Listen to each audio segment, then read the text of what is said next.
Hey YouTube, I'm Marcus from Heading 2. I hope everyone had a good Valentine's Day. From time to time on our channel, we're going to be uploading an extra video where we just pick a plugin and do a little bit of a demonstration about how it works, what you might use it for, and some of its settings. Today we're going to look at the free Instagram feed plugin, which allows you to put an Instagram feed, your own Instagram feed, on a page in your site really easily with a short code. Alright, let's hop in and take a look.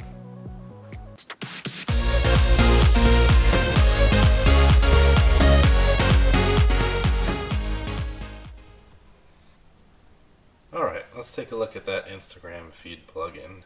And we're going to go ahead and add it to the Heading 2 website because that just makes it nice and easy. But I am going to use my personal Instagram account just because there are more posts so we can take a peek. But first things first, let's head on to the back end of our website. Let's scroll down to plugins and hit add new. And we'll go ahead and find the Instagram feed plugin.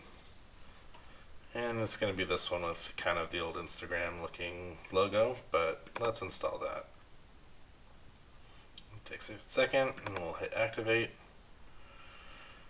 And there's not much to see other than you get an Instagram feed option over in the side menu. So let's click on that and take a peek at what we have. And we don't have any Instagram accounts connected yet, so this actually does it really easily.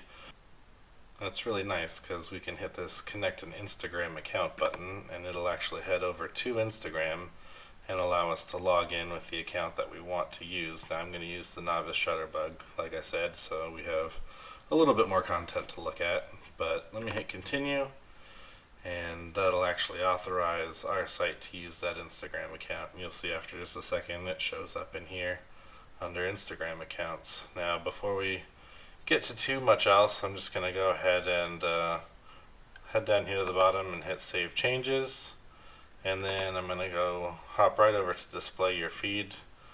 Just to show how impossibly easy this is, you just take this shortcode right here and copy it, and we'll just create a new page for this Instagram account to show on, and let's title this our Instagram.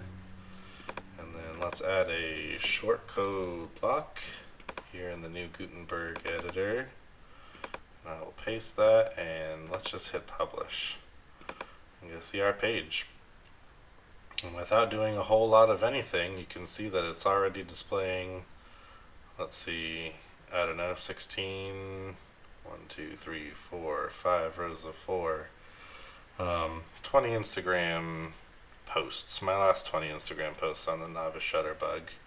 But we can go ahead and customize that as well. Let's see the load more button here. We've got a follow on Instagram button, and all of this can get customized. So let's head back into the back end and slide back down to Instagram feed, and let's scroll down on the configure and see what we end up with here. So we have preserving settings when the plugin's removed. I'll leave that off, and it'll check for posts every hour. That's just to see how often it needs to be updated. And then an ad for Instagram Feed Pro, which we're not going to worry about right now. Let's hop over into customize, so you can change the width of the feed. I'm going to go ahead and leave that at 100%. The height, let's let it be what it wants to be. And you do have some different layout options if you do upgrade to Pro. But for the free version, it's just the grid, so we'll just leave it at that. Let's pick a different number of photos. Maybe let's drop that down to 12, and we'll do them in columns of 3, just so they're a little bit bigger. And let's give these a little bit more padding in between. And you could do that in CSS as well, but we'll just go ahead and set that here.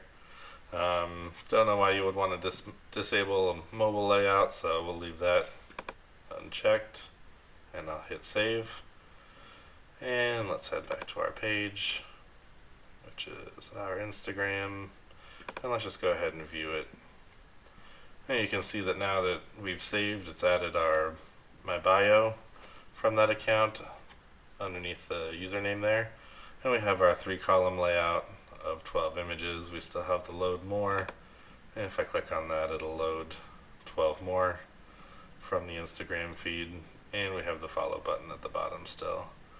So let's head back in and take a peek at a couple more settings and see what else we can do.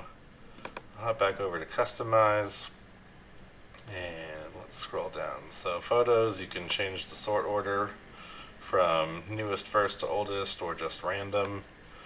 You can change the image resolution, so why not? Let's just make that medium for now. There's some pro options here for the hover style and carousel. I'll skip past those since we're just looking at the free version for now. The header is where I have the account info. You can decide to show it or hide it entirely and change the size. I'm going to go ahead and pump it up, but then I'm going to turn off the bio text so that just goes away, and hit save changes. And let's scroll back down past that and see what else we can do. You can change some caption settings, some like and comment settings, some lightbox settings. Here's our load more button. You know what, I'm actually going to turn the load more button off, and we'll save that in a second. And the follow button I'm going to leave on, but I want to change the background color to our heading 2 color. So it's this red color, and I'll just change this to follow Marcus on Instagram, and a couple of other filtering and moderation things that you can do with the pro version, and they've given you some JavaScript and CSS boxes that you could go ahead and write in, which I would not suggest doing. I would add that to your theme. And some other options down here. You're using an Ajax powered theme. I'm going to leave that unchecked for now. Some of these defaults here for caching I would just leave as is, and then disabling icon font and changing the icon method. I'll just leave those at the defaults as well. Let me hit save changes on that, which will save everything, and then we'll head back to our page and click on Instagram, and let's just view the page. Again, there's nothing to change on the page itself. All of the changes are set in the settings, and so now I have this is set to a slightly larger size, but the bio is gone. We still have our grid of 12 images, and now the follow on Instagram button is the same brand color as the rest of our heading 2 site. So last thing I'm going to take a look at is I'm going to head back into the feed and back to this display your feed tab. Now I only looked at this to begin with, but there are lots of things that you can do right within the shortcode to change the way that it looks, or even use multiple Instagram feeds from different accounts.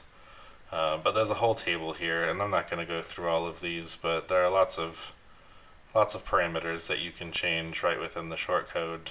Some of them in the free version, some of them in the pro version, that will go ahead and change the way that your Instagram feed looks or behaves. So if you do end up getting this plugin and use it for Instagram, feel free to run through all of these and see all of the different things that you can do with your Instagram feed and your shortcode. And that's it. That's it for this one. If you like the video, hit that thumbs up. Go ahead and subscribe and hit that bell for notifications when we post new videos. And see you on Wednesday.